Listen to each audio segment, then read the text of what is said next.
I think it was several weeks ago when it started. The electronics in my house started flickering on and off. At first, it was just a minor annoyance.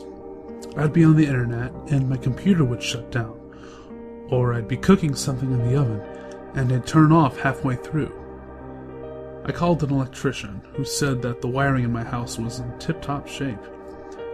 Not believing him, I called several more electricians, all of whom said the same thing. I tried using less electricity in the house, thinking I was overloading it. Eventually, I learned to live with it. What sparked my attention was when my coworkers began to complain of the same thing. The woman in the cubicle over from mine confided in me that her iPod had died with a full battery, then resumed working minutes later. Soon we were hearing bits and pieces about it on the news. They told us that the problem would be fixed soon and nothing more. I soon found out that it wasn't just our area affected. Many areas across the country, and later I'd find out, across the world, were being affected. Things began to get worse. By now, many were used to just one or two of their electronic devices not working at once. But when they began to all shut off at once, and then not work for hours on end, the panic grew. There was no explanation. The media couldn't tell us why. The electricians couldn't tell us why. Then the generators started failing. Most schools and office buildings, and even some private homes, have generators for when the electricity goes out. The generators were working just fine, and then, like their electronic relatives, they began to not work. Children had to go to school in complete darkness on some days. I even remember having to navigate my way through my office building with a flashlight. Before the flashlight stopped working, of course. When the lights stopped turning back on, people began to panic. No matter what was done, some homes were completely left in the dark. Panic set in. Without any media access, people were quite literally in the dark about things. Then the madness started. People screaming that they were hearing or seeing things. The woman in the cubicle over from mine had a manic episode. I assumed that it was fairly bad because she stapled her own eyelids. Or so I heard, since by then our building had completely lost power. Society began to break.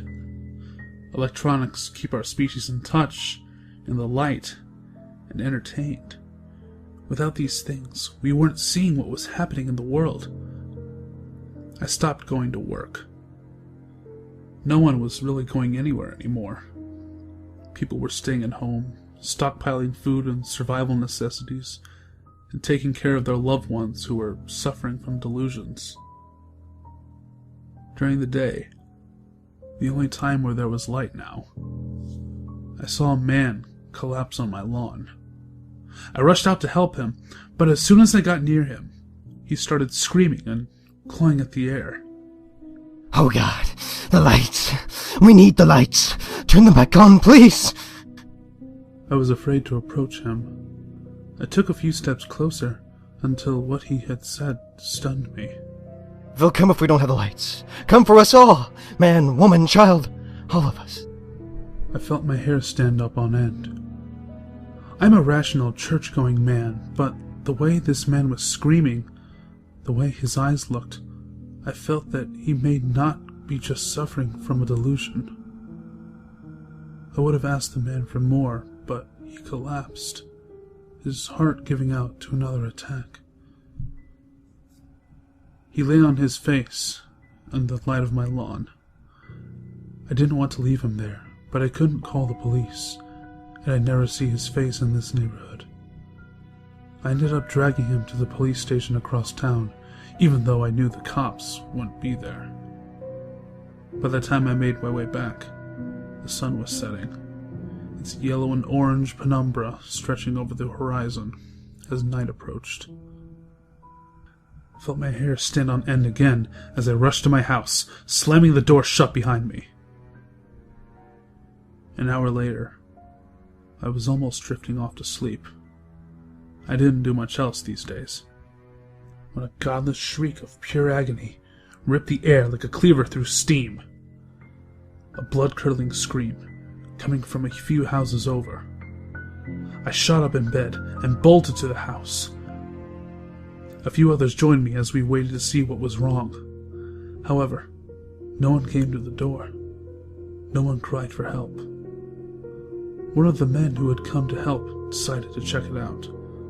He busted down the door and disappeared into the darkness inside. A few moments later, we heard his scream too. But as we were closer this time, we also heard brand new noises. The sickening suction and then tearing sound of flesh being torn from bone, of two-tone inhuman laughter, of blood splattering the walls like the canvas of a modern artist.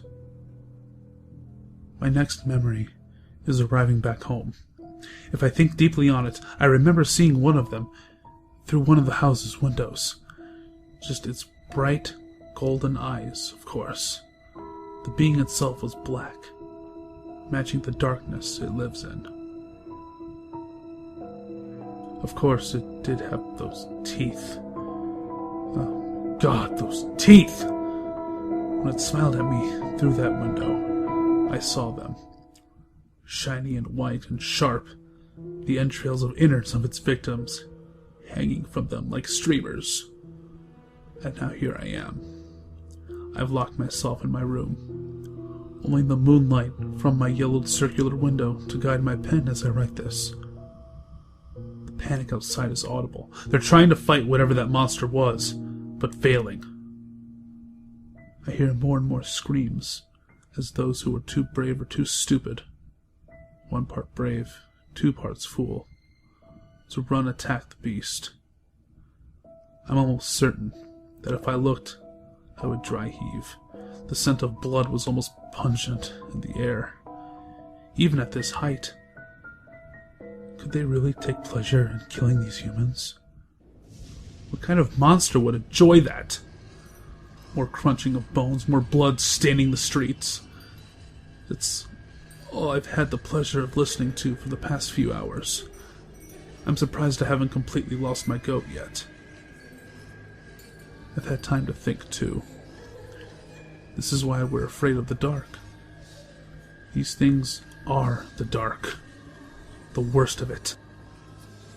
They're the reason that children have to sleep with a nightlight on. Light kills them.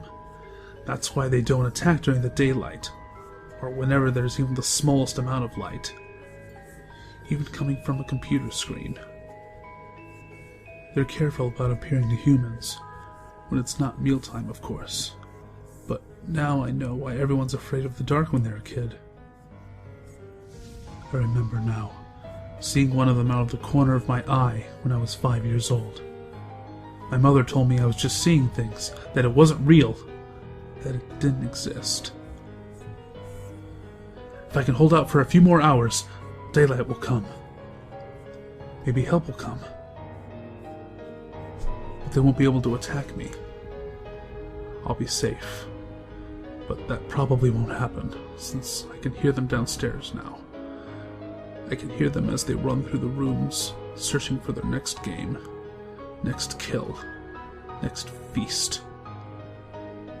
They're knocking over tables and chairs, tearing up the walls. They're coming for me, and that deadbolt locked door isn't going to hold them off. I'm going to suffer the same fate as those people on the streets. The quiet thud of my pen dropping on my bed jolts me upright. I toss the padded paper aside, grabbing onto the chef's knife that I had taken upstairs with me while I wait. I can hear their claws scraping at the door, tapping the knob, and receiving a pleasant clinging noise, like when you hit a spoon and pan together. I hear another two-tone giggle. One tone as pleasant and innocent as that of a child, the other as dark and sinister as the devil himself.